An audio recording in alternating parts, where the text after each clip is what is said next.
Topics നമ്മൾ discuss ചെയ്ത് ഏതൊക്കെയായിരുന്നു? D'Alembert's principle.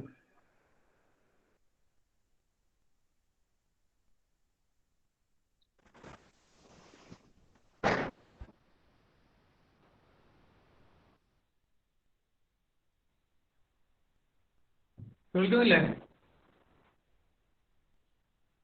കേൾക്കുന്നില്ലേ നിങ്ങൾക്ക്? Hello hello No answer. കേൾക്കുന്നില്ലേ? ഞാൻ പറയുന്നത് കേൾക്കുന്നില്ലേ? Okay, so last class we discussed about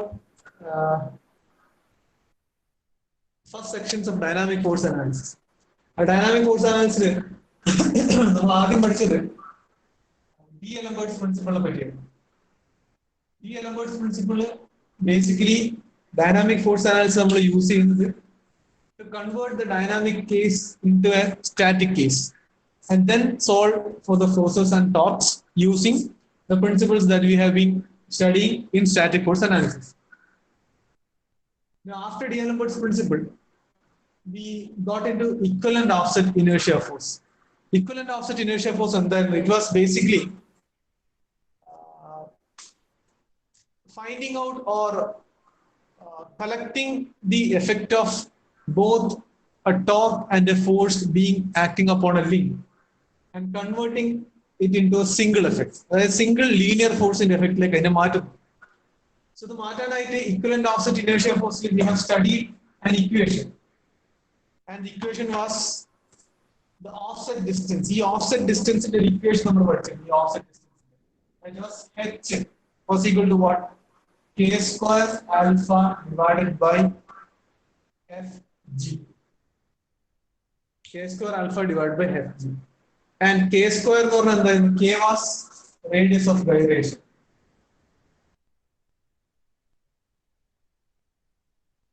Radius of gyration. Alpha angular acceleration. And fg and then linear acceleration.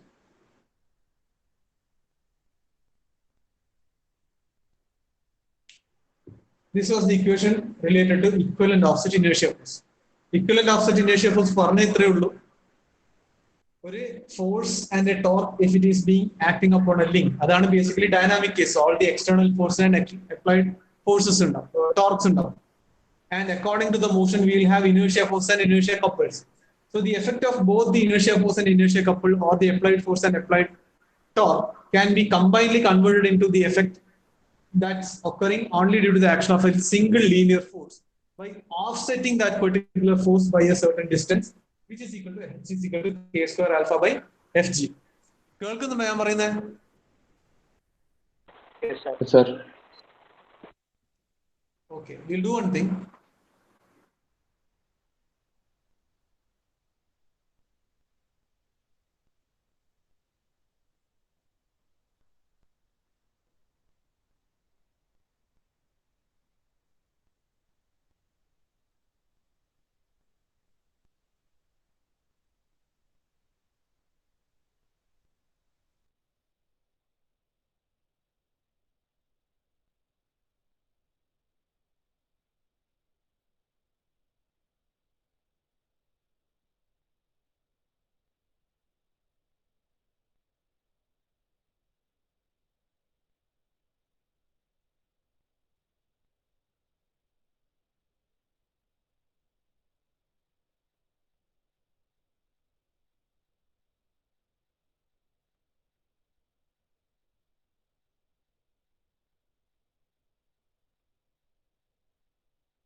ഞാൻ ഷെയർ ചെയ്ത സ്ക്രീൻ കാണാൻ പറ്റിയിരുന്നോ? Hello boys.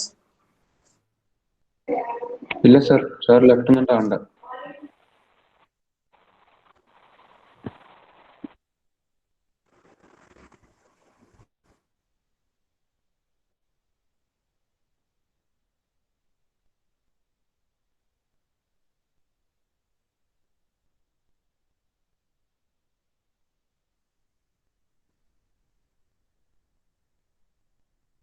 ഓക്കെ, ഒരു സെക്കൻഡ്. Okay sir.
ഇവിടെ ഇപ്പൊ സ്ക്രീൻ കാണാൻ പറ്റുന്നുണ്ടോ?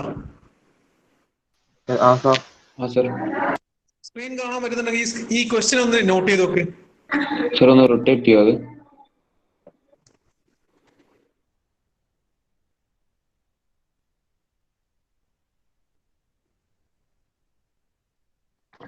Okay sir.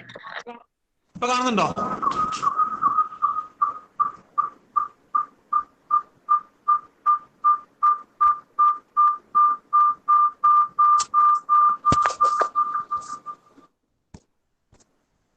കാണുന്നുണ്ടോ? ഒന്നും കൂടി റൊട്ടേറ്റ് ചെയ്യാം. തിരിച്ചു നോക്കാൻ പറ്റുമോ? ഓക്കെ, ഇപ്പൊ ക്ലിയർ അല്ലേ? സോറി. മതി. Okay okay. Okay, this is the direct case that we are going to discuss related to dynamic force analysis. ഒന്നുകിൽ just take the screenshot of this one എന്നിട്ട് പിന്നീട് നിങ്ങൾ എഴുതിയെടുത്താൽ മതി, അല്ലെങ്കിൽ just try to note down. See, what I'll do is I'll be explaining the total procedure of dynamic force analysis. ഒരു exact procedure ഞാനിപ്പോൾ complete ആയിട്ട് നിങ്ങൾക്ക് ഡിസ്ക്രൈബ് ചെയ്തിരുന്നു. അത് വളരെ ക്ലിയർ ആയിട്ട് ട്രൈ ടു അണ്ടർസ്റ്റാൻഡ്, ബിക്കോസ് കുറച്ച് ലെങ്തി ആണ്, കുറച്ച് കോംപ്ലക്സ് ആണ്. But you can never ignore this particular topic. കാരണം ഒരു തവണ ഇതിന്റെ ക്വസ്റ്റ്യൻ വന്നിട്ടുണ്ട്, and it was A direct numerical. See, the dimensions of a four-link mechanism are ABCD എന്നൊരു four-link mechanism ഉണ്ട്. അതിന്റെ dimensions are given as AB 500 millimeters, BC 660 millimeters, CD 560 millimeters, AD 1000 millimeters.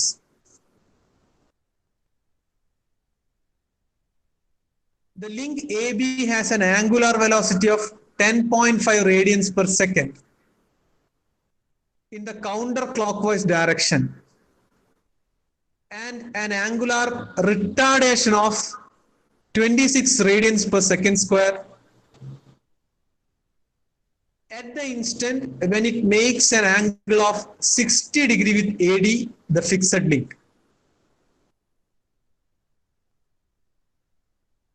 So first paragraph il thannittullathu AB, first initially the dimensions of all the links are given. Then the link AB is supposed to have two values. One is its angular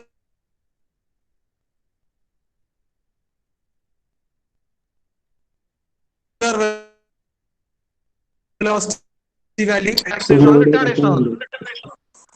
and AB is the crank which is making an angle of 60 degree. സാറേ audio കട്ടാണ്. ഇവിടെ down ഉണ്ടെങ്കിലും road കിടക്കണ കട്ടായി പോണു. ഇപ്പൊ കേൾക്കുന്നുണ്ടോ? ആ ഇപ്പം കേൾക്കുന്നുണ്ട്. ഇപ്പൊ കുഴപ്പമുണ്ടോ?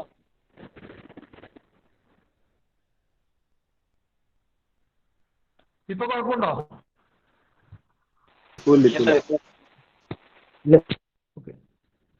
Okay. Next paragraph നോക്ക്. The mass of links BC and CD is 4.2 kilogram per meter length. അത് ഭയങ്കര ഇമ്പോർട്ടന്റ് ആണ്. 4.2 kilogram per meter length. The mass of links BC and CD. The link AB has a mass of 3.54 kilogram. The center of which lies at 200 mm from A and a moment of inertia of 88,500 kilogram millimeter square. അതിൽ ചെറിയൊരു തിരുത്തുന്നത് centre of which അല്ല, centre of mass of which lies at 200 millimeter from A and a moment of inertia of 88,500 kilogram millimeter square. Last one, neglect gravity and friction effects. Determine the instantaneous value of the drive torque required to be applied on AB to overcome the inertia forces.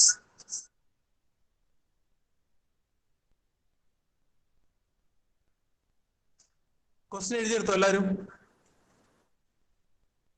ഇല്ല sir.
Question എഴുതി. Question എഴുതിയോ? Wait.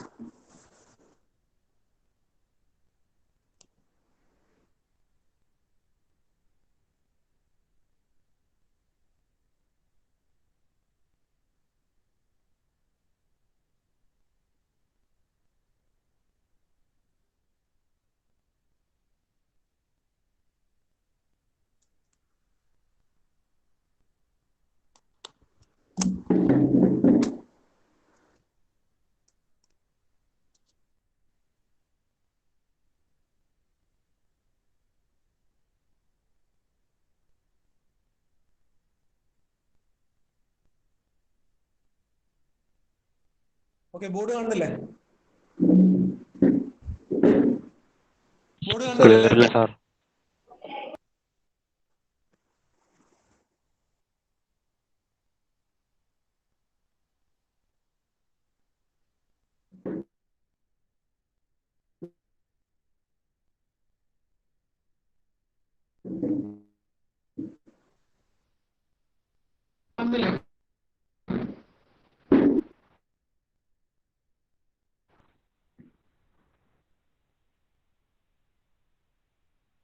ഇവിടെ കാണുന്നില്ലേ?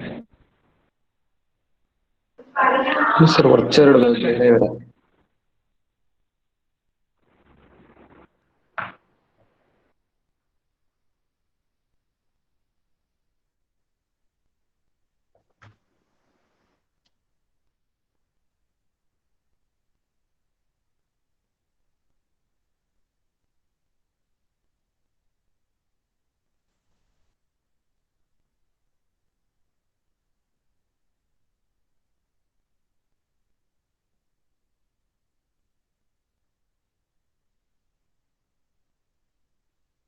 Okay, so ഈ ക്വസ്റ്റ്യനിൽ you are supposed to find out the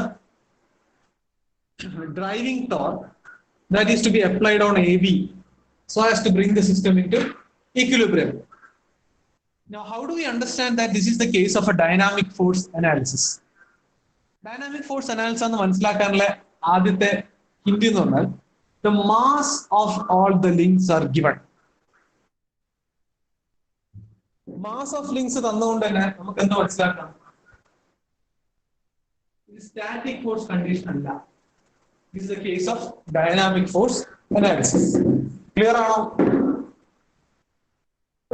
sir Now, external apply ചെയ്ത ഫോഴ്സസിനെ പറ്റി ഒന്നും ഇതിൽ പറയുന്നില്ല. The things given are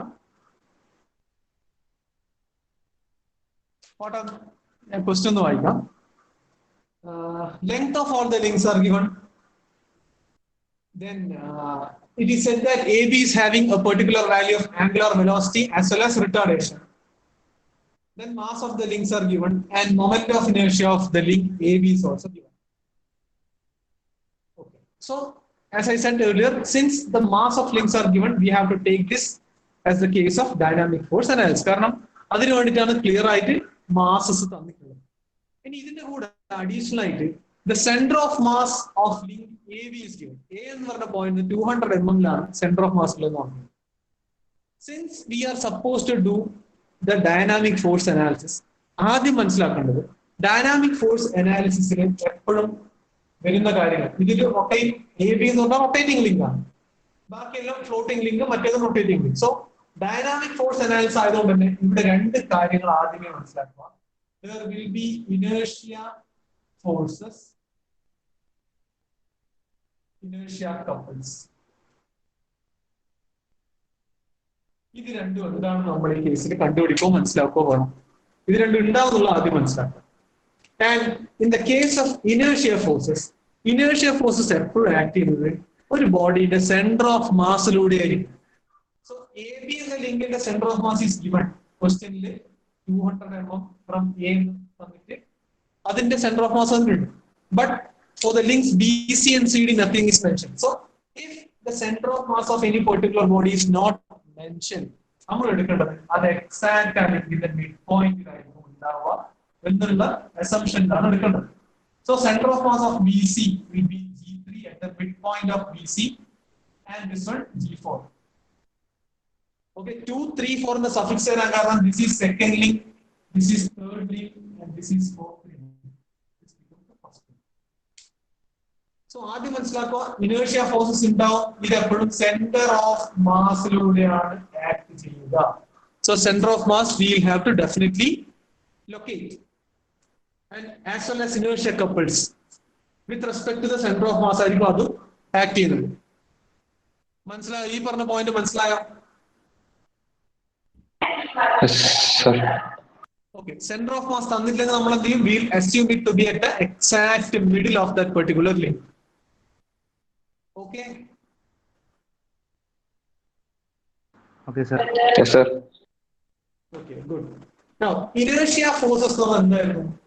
F is equal to M. MA എന്നാണ് നമ്മൾ എടുക്കുന്നത്. ഓക്കെ, അതിന് പകരം ഞാൻ നമ്മൾ DLMS പ്രിൻസിപ്പിൾ പഠിക്കുമ്പോൾ ഞാൻ ഈ ആക്സലറേഷൻ വരുന്ന നമ്മളൊരു എഫ്, സ്മോൾ ലെറ്റർ എഫ് ആണ് എടുക്കുന്നത്. ഇത് അപ്ലൈഡ് ഫോഴ്സ് ആണ്, ഇത് മാസ് ആണ്.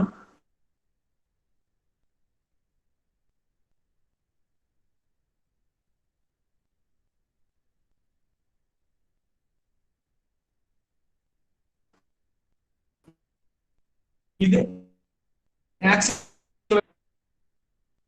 ഓരോ ലിങ്കിലും ഇനേർട്ട് ഫോഴ്സ് ഉണ്ട്. That will have to calculate to F3 and F4. F2 എന്ന് പറയുന്നത് എന്തായിരിക്കും? M2 into FG2. F3 will be M3 into FG3. F4 will be M4 into FG4. ഇത് ക്വസ്റ്റ്യനെ മനസ്സിലാക്കാൻ വേണ്ടി ഇനീഷ്യലി പറയുന്ന കാര്യങ്ങൾ ഇതൊക്കെയാണ് കണ്ടുപിടിക്കേണ്ടത്. Now, we don't know about F2, FG3, FG4. അത് മൂന്നിനെ പറ്റി നമുക്ക് ഒരു ഐഡിയ ഇല്ല. But mass of the links are given. How is it given? ആലോചിച്ചോക്ക്. Mass of AB is directly given as 3.54 kilogram. So M2 എന്താ നമുക്കറിയാം? M2 is equal to 3.54 kilogram directly. What about M3 and M4? Mass of links BC and CD is 4.2 kilogram per meter length. 4.2 kilogram per meter length എന്ന് പറഞ്ഞാൽ BC ന്റെ CD ന്റെ total mass എങ്ങനെ calculate ചെയ്യും? BC ന്റെ length നമുക്കറിയാം 660 millimeter ആണ്. That means 0.66 meters ആണ്. So 4.2 into 0.66 അതാണ് ഇതിന്റെ മാസ് M3. Similarly M4 എത്രയാണ്? Length of CD is given as 560 millimeter. That means 0.56 meters. So M4 will be 4.2 into 0.56. മനസ്സിലായോ? Yes, sir. So M3 എന്ന് പറഞ്ഞാൽ 4.2 multiplied by 0.66. Similarly M4 also 4.2 multiplied by 0.56. അതാണ് kilogram per metre length എന്ന് തന്നാൽ നമ്മൾ എടുക്കേണ്ടത്. So masses of links നമുക്കറിയാം. Of all the three links we know, but we don't know about the acceleration, linear accelerations. Okay. It is inertia force in the case. Now inertia couple. Inertia couple കണ്ടുപിടിക്കണമെങ്കിൽ inertia coupled equation എന്തായിരുന്നു? Inertia coupled equation ആയിരുന്നു C എന്നാണ് നമ്മൾ കൊടുത്തിരുന്നത് അല്ലേ? Inertia coupled CI. So CI was equal to what? IG multiplied by alpha. Where IG is the moment of inertia of that particular link multiplied by the angular acceleration. Moment of inertia നെ പറ്റി നമുക്ക് എന്താ അറിയാം? Only given moment of inertia of AB ആണ് തന്നിട്ടുള്ളത്. 88,500 kilogram millimeters കൊണ്ട് തന്നിട്ടുണ്ട്. ബാക്കിയൊന്നും നമുക്കറിയില്ല. Angular accelerations നമുക്കറിയില്ല. So if at all we are supposed to find out inertia couples, നമ്മൾ എന്ത് ചെയ്യണം? Angular acceleration of all the links ആണ്. കാരണം inertia couple AB യിൽ ഉണ്ടാവും, BC യിൽ ഉണ്ടാവും, CD യിൽ ഉണ്ടാവും. So alpha 2, alpha 3 and alpha 4 നമ്മൾ കണ്ടുപിടിക്കേണ്ടി വരും. Angular accelerations. വേണ്ടിയല്ലേ? Yes, sir. Now inertia forces നമ്മൾ കണ്ടുപിടിച്ചാലും ഇല്ലെങ്കിൽ ഇനേർഷ്യ കപ്പിൾ നമ്മൾ കണ്ടുപിടിച്ചാലും ഇല്ലെങ്കിലും ഓക്കെ അതാണ് കേട്ടോ. ഇത്രയും കാര്യങ്ങൾ ആദ്യം മനസ്സിലാക്കാം. അതായത് ഡൈനാമിക് ഫോഴ്സ് അനാലിസിസ് നമുക്ക് വേണ്ടുന്ന കാര്യങ്ങൾ ഇനേർഷ്യ ഫോഴ്സസ്, ഇനേർഷ്യ കപ്പിൾസ് ആണ്. ഈ ഇനേർഷ്യ ഫോഴ്സ്, ഇനേർഷ്യ കപ്പിൾസും കണ്ടുപിടിക്കും. അപ്പോൾ ഇനേർഷ്യ ഫോഴ്സ് കണ്ടുപിടിക്കണമെങ്കിൽ നമുക്ക് ഇതാണ് equation. So we are supposed to find out linear accelerations. Inertia couples കണ്ടുപിടിക്കണമെങ്കിൽ ഇതാണ് equation. We are supposed to find out angular acceleration. So basically linear ആക്സലറേഷനും ആംഗുലർ ആക്സലറേഷനും ഫോർ എവറി പർട്ടിക്കുലർ ലിങ്ക് കണ്ടുപിടിക്കണം എന്നത് നമുക്ക് മനസ്സിലായി. ഇനി ലീനിയർ ആക്സലറേഷൻ എന്തിനാണ് കണ്ടുപിടിക്കേണ്ടത്? FG2, FG3, FG4. അതായത് AB എന്ന് പറഞ്ഞ ലിങ്കിലെ G2 എന്ന് പറഞ്ഞ പോയിന്റിന്റെ ലീനിയർ ആക്സലറേഷൻ കണ്ടുപിടിക്കുന്നത്. Similarly for BC we have to find out the linear acceleration of G3. Similarly for G4. ഈ പോയിന്റുകളുടെ ലീനിയർ ആക്സലറേഷൻ. ആംഗുലർ ആക്സലറേഷൻ എന്ന് പറയുമ്പോൾ for a particular link as a whole ആണ് വാല്യൂ വരിക. Alpha 2, alpha 3, alpha 4. അല്ലാതെ alpha G3, alpha G2, alpha G4 അല്ല. Alpha എന്ന് പറഞ്ഞാൽ it will be simply alpha 2, alpha 3 and alpha 4. So ആക്സലറേഷൻസ് കിട്ടണം എന്ന് മനസ്സിലായി, ലീനിയർ ആൻഡ് ആംഗുലർ. എന്നാൽ മാത്രമേ നമുക്ക് ഇനേർഷ്യ ഫോഴ്സസ്, ഇനേർഷ്യ കപ്പിൾസിലേക്ക് പോകാൻ പറ്റൂ എന്നുള്ളത് we have clearly understood. So here comes the initial two steps of this problem. ആദ്യത്തെ രണ്ട് സ്റ്റെപ്പുകൾ എന്ന് പറഞ്ഞാൽ നമ്മൾ mechanics of machinery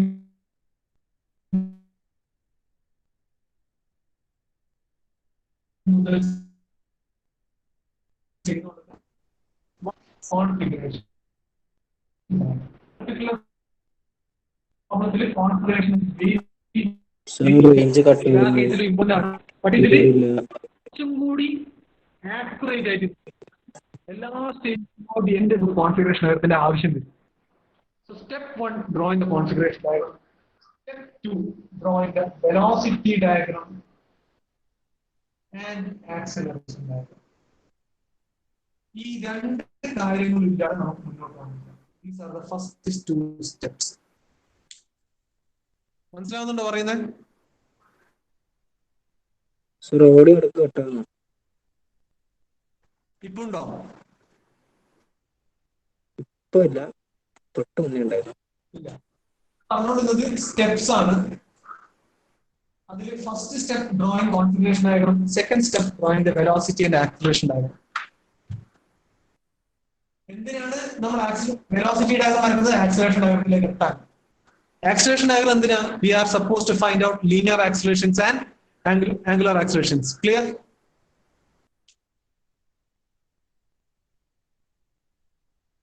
Yes, sir.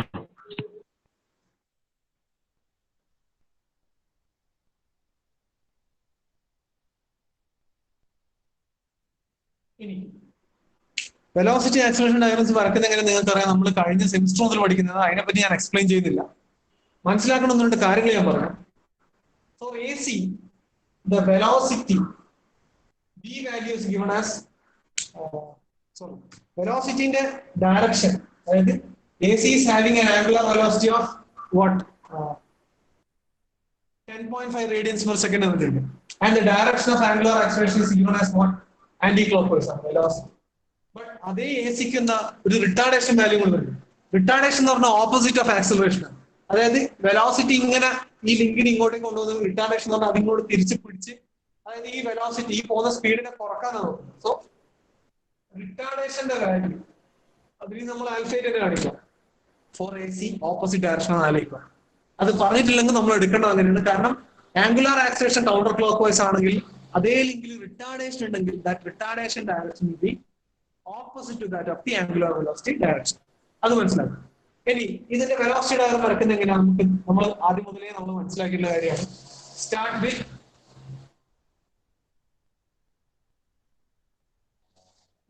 AD എന്ന ഫിക്സഡ് പോയിന്റ്, ഫിക്സഡ് പോയിന്റ് വെച്ച് ഇതിൽ സ്റ്റാർട്ട് ചെയ്യാം.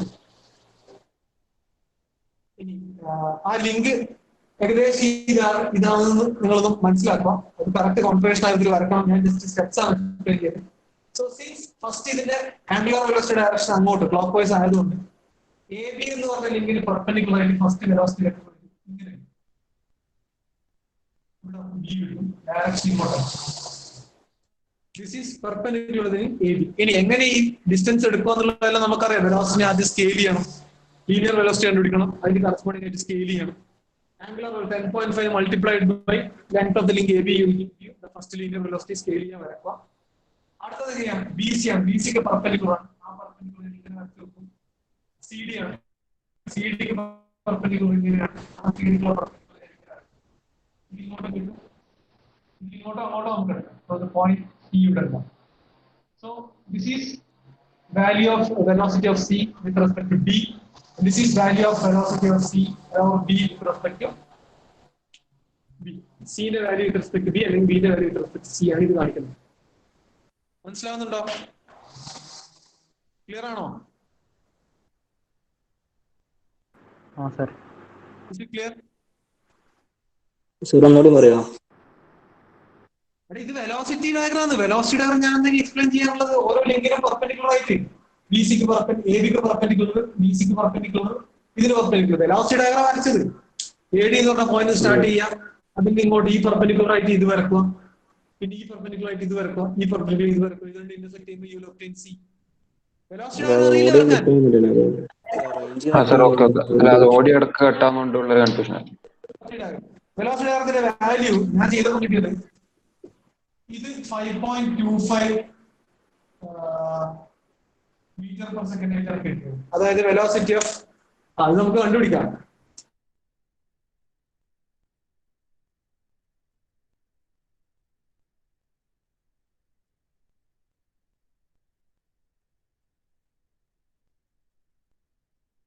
പിന്നെ ഇത് 3.9 മീറ്റർ പെർ സെക്കൻഡ്. ഇതാണ് velocity connect value. Okay. Velocity of C about B 3.4 meter per second. Velocity of C relative to D 3.9 meter per second. ഈ velocities ആവശ്യം എന്താ? Using these velocities only we can draw the acceleration diagram. Clear? Clear അല്ലേ? Yes, sir. Okay, velocity diagram വരച്ചു കഴിഞ്ഞാൽ we have to go for drawing the acceleration diagram. Acceleration diagram എങ്ങനെ steps use ചെയ്ത് നിങ്ങൾ വരക്കുക. ഞാൻ ജസ്റ്റ് ഒന്ന് പറഞ്ഞുതരാം എങ്ങനെയാണ് ഇതിന്റെ ആക്സലേഷൻ വരയ്ക്കുന്നത്. റഫ് ആയിട്ട് ഞാൻ കാണിച്ചു തരാം. We will start from again the points, fixed points A dash and B dash. Since AB is having an angular retardation, AB എന്ന് പറഞ്ഞെങ്കിൽ ആക്സലറേഷന് രണ്ട് കോമ്പണൻസ് ഉണ്ടാവും. ആക്സലറേഷൻ ആകാൻ വരക്കുമ്പോൾ രണ്ട് കോമ്പണൻസ് ഓൾവേസ് ഉണ്ട്. റേഡിയൽ കോമ്പണന്റ്, ടാൻജൻഷ്യൽ കോമ്പണന്റ് ഉണ്ട്. റേഡിയൽ കോമ്പണന്റ് ഇതിന് പാരലൽ ആയിരിക്കും. സോ എ ബിക്ക് പാരലൽ ആയിട്ട് റേഡിയൽ കോമ്പണന്റ് കണ്ടുപിടിക്കുന്നത് എങ്ങനെയായിരുന്നു? എ ആർ ബി എ, ഇതിന്റെ ഇക്വേഷൻ എന്തായിരുന്നു? B square B A divided by length of the link A B. B square B A, B B എന്റെ value നമുക്ക് വെലോസിറ്റി ഡയഗ്രാമിൽ കിട്ടും. അത് ബൈ ബി കിട്ടിയാൽ ആദ്യം ഇതിന്റെ റേഡിയൽ, ഓരോ ലിങ്കിന്റെ radial component using the linear velocity values that we have obtained from the velocity ഡയഗ്രാമിൽ നിന്ന് കിട്ടുക അല്ലേ? Okay. So I'll simply explain this one. So radial component ആദ്യം ഇതിന് പാരലൽ ആയിരിക്കും. റേഡിയൽ കോമ്പണന്റ് ഏകദേശം ഇങ്ങനെ വരും. ഈ ലെങ്ത് എടുത്ത് വരച്ചാൽ നിങ്ങൾക്ക് ഏകദേശം ഇതേ ഡയഗ്രാം തന്നെയാണ് കിട്ടുക. സോ ഫസ്റ്റ് റേഡിയൽ കോമ്പണന്റ് ഇവിടെ വരെ വന്നു. ഇത് ഞാൻ x എന്നുള്ളൊരു വാല്യൂ കൊടുത്തു. അപ്പൊ ഇതിന് പെർപെൻഡിക്കുലർ ആയിട്ടാണ് എന്തുണ്ടാവുക? ടാൻജൻഷ്യൽ കോമ്പണന്റ് ഉണ്ടാവും. ആ ടാൻജൻഷ്യൽ കോമ്പണന്റ് ഇവിടെ ഇങ്ങോട്ട് വരണം, ഇവിടെ ഇങ്ങോട്ട് വരണം എന്നുള്ള കൺഫ്യൂഷൻ ഉണ്ടാവും. ഇവിടെ ഇങ്ങോട്ടാണ് വരേണ്ടത്, കാരണം റിട്ടാർഡേഷൻ ആണ്. ആ ഡയറക്ഷനിലേക്ക് ഞാൻ ആദ്യം വരക്കും. ആ ടാൻജൻഷ്യൽ കോമ്പണന്റ് ഞാൻ നീട്ടി വരക്കും. അത് അറിയില്ല എത്രയാണെന്നുള്ളത്. അല്ല, ടാൻജൻഷ്യൽ കോമ്പണന്റ് ഒക്കെ ഇവിടെ വാല്യൂ കിട്ടും, കാരണം already the value of retardation is given അല്ലേ? Value of retardation is what? 26 radians per second ആണ്. So that divided tangential component value എങ്ങനെയായിരുന്നു? Angular acceleration into length of the link. Angular acceleration into length of the link. Very good. So angular acceleration into length of the link അറിയാം. So ഈ value നമുക്ക് കണ്ടുപിടിക്കാൻ പറ്റും. So ഇതിന്റെ value ഇവിടെ കിട്ടിയാൽ ഇതും കൂടി ജോയിൻ ചെയ്ത് ഇതായിരിക്കും എന്റെ point B dash. This is radial component, this is tangential component. The perpendicular. B. Any C എന്ന് പറഞ്ഞ പോയിന്റ് എടുക്കുക. C can be found out with respect to B as well as B. With respect to B നോക്കാം. B ക്ക് with respect to നമ്മൾ ആലോചിക്കുമ്പോൾ ആദ്യം ചെയ്യേണ്ടത് എന്താണ്? ഇതിന് റേഡിയൽ കോമ്പണന്റ് ഉണ്ടാവും. റേഡിയൽ കോമ്പണന്റ് കണ്ടുപിടിക്കാൻ വെലോസിറ്റി ഡയറക്ഷനിലുള്ള വാല്യൂ എടുക്കുക. ആൻഡ് റേഡിയൽ കോമ്പണന്റ് ഇതിന് പാരലൽ ആയിട്ടുണ്ട്, ആയിരിക്കും ഉണ്ടാവുക. സോ ആ റേഡിയൽ കോമ്പണന്റ് നമ്മൾ ആദ്യം ചെയ്യും. റേഡിയൽ കോമ്പണന്റ് നമ്മൾ ആദ്യം വരച്ചു. ഇതിന് പാരലൽ ആണെങ്കിൽ ഈ ഡയറക്ഷനിലേക്ക് ഇങ്ങോട്ടേക്ക്. This is the radial component. ഇത് let it be y. ഇത് കാണിക്കുന്നത് റേഡിയൽ കോമ്പണന്റ് ആണ്. This is the radial component with respect to velocity of C about B. ഇനി acceleration of C about B. ഇനി ഇതിന്റെ പെർപെൻഡിക്കുലർ കോമ്പണന്റ് അത് അങ്ങോട്ട് പോവുക ഇങ്ങോട്ട് പോവുക, കാരണം ഡയറക്ഷൻ അറിയില്ല. അതുകൊണ്ട് ഞാൻ അത് നീക്കി വരാം, താഴേക്ക് മേലേക്ക് നീക്കി വരും. Perpendicular component. This is the tangential component. Any acceleration of C about B നോക്കാം. Again, this will have a radial component as well as tangential component. Radial component എന്ന് പറഞ്ഞാൽ എങ്ങനെയാണ്? ഇതിന് പാരലൽ ആയിട്ടാണ്. റേഡിയൽ കോമ്പണന്റ് കണ്ടുപിടിക്കാൻ നമുക്ക് ഈ വാല്യൂ വെലോസിറ്റി ഡയഗ്രാമിന്റെ വാല്യൂ എടുക്കാം. We can find out the radial component. ഇതിന് പാരലൽ ആയിട്ട് ലൈൻ വരയ്ക്കാം. ഇങ്ങനെയുണ്ടാവും. Let this point be Z. ഇത് y ആണ്, Z ആണ്. കാരണം C നമുക്ക് ഇതുവരെ കിട്ടിയില്ല. സോ ഇങ്ങനെയാണ് കിട്ടുന്നതെങ്കിൽ ഇനി ഇതിന് ടാൻജൻഷ്യൽ കോമ്പണന്റ് എന്ന് പറഞ്ഞാൽ ഇതിന് പെർപെൻഡിക്കുലർ. ഈ പെർപെൻഡിക്കുലർ ഞാൻ ഇങ്ങോട്ടേക്ക് പെർപെൻഡിക്കുലർ വരച്ചിട്ട് കാര്യമില്ല, കാരണം ഇവിടെ വന്നിട്ട് ഇത് മീറ്റ് ചെയ്യണം. ഇതിങ്ങനെ നീക്കി വരച്ചാൽ at one point ഇത് ഇന്റർസെക്ട് ആണ്. ഈ ഇന്റർസെക്ഷൻ പോയിന്റ് ആണ് C. ഇത് ടാൻജൻഷ്യൽ കോമ്പണന്റ്, ഇത് റേഡിയൽ കോമ്പണന്റ് ആയി. ഇതും റേഡിയൽ കോമ്പണന്റ്, ഇത് ടാൻജൻഷ്യൽ കോമ്പണന്റ് ആയി. സോ C എന്ന് പറഞ്ഞ point join B and C. B and C join.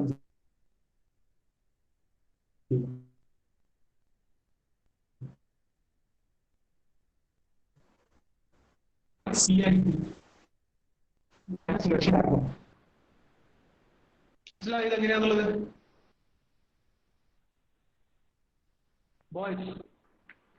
Yes sir. Okay. Acceleration diagram വരച്ചു കഴിഞ്ഞാൽ ഉടനടി ചെയ്യേണ്ടതെന്ന് പറഞ്ഞാൽ കോൺഫിഗറേഷൻ ഡയഗ്രത്തിൽ നമുക്ക് പോയിന്റ്സ് ഉണ്ട്. ഇവിടെ പോയിന്റ് G2 ഉണ്ട്, സെന്റർ ഓഫ് മാസ്. ഇതിന്റെ സെന്റർ ഓഫ് മാസസ് നമ്മൾ എക്സാക്ട് മിഡിൽ എടുത്ത് G3, ഇതിന്റെ എക്സാക്ട് മിഡിൽ എടുത്ത് G4. സോ ആദ്യം AB എന്ന് പറഞ്ഞ സാധനത്തിൽ G2 മാർക്ക്, A', B', ഉണ്ട്. Now, how G2 is dividing the link AB, same റേഷ്യോയിൽ ഇവിടെ G2 മാർക്ക് ചെയ്യാം. അത് നമുക്കറിയാം, റേഷ്യോ എടുത്തിട്ട് മാർക്ക് ചെയ്യാൻ നമുക്കറിയാം. This will be G2.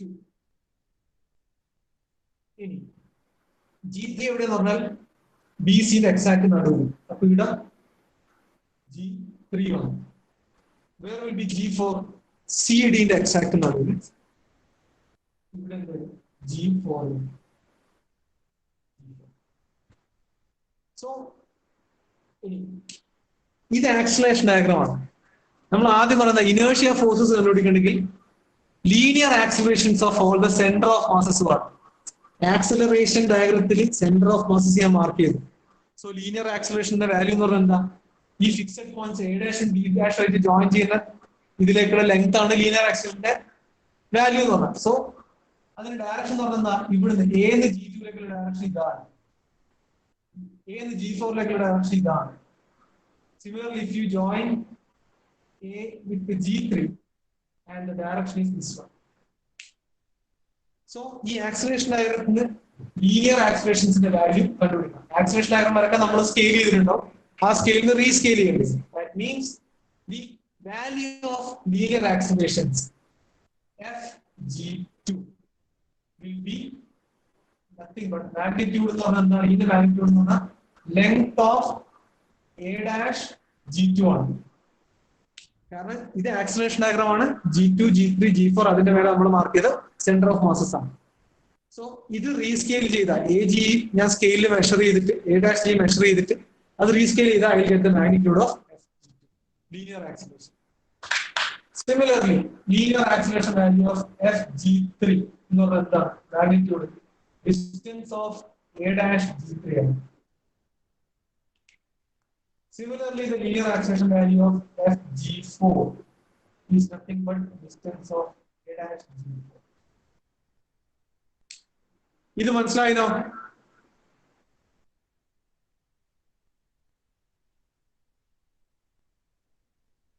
ഈ വാല്യൂസ് മനസ്സിലായിനോ? സർ. ഇത് ഈ വാല്യൂസ് എല്ലാം കിട്ടിയ ഇവിടുന്ന് ആക്സിലറേഷൻ ഡയഗ്രത്തിനാണ്. ഇതെന്തിനാ നമ്മൾ FG2, FG3, FG4 കണ്ടുപിടിക്കുന്നത്? In order to find out inertia forces. Understood അല്ലേ?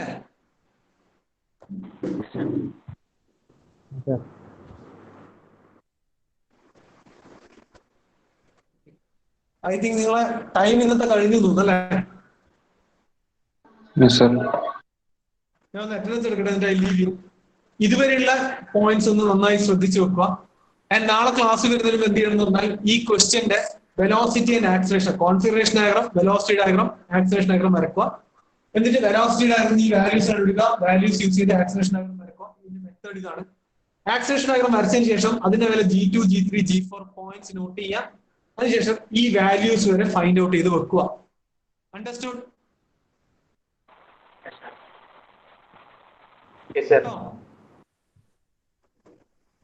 ഓക്കെ. അപ്പൊ നാളെ ക്ലാസ്സിൽ വരുമ്പോ ഈ വാല്യൂസ് ഉണ്ടാകും, ഞാനിത് ചോദിക്കും. എന്നാലും നമുക്കിത് ഇതിന്റെ റിമൈനിങ് പാർട്ട് കണ്ടിന്യൂ ചെയ്യാൻ പറ്റും. കുറച്ച് ലെങ്തി പ്രോസസ് ആണ്. നാളത്തെ ക്ലാസ് കൊണ്ട് ഈ പ്രൊസീജിയർ തീർന്നു. Okay sir. എക്സിറ്റ് ചെയ്താൽ മതി. BV അല്ല.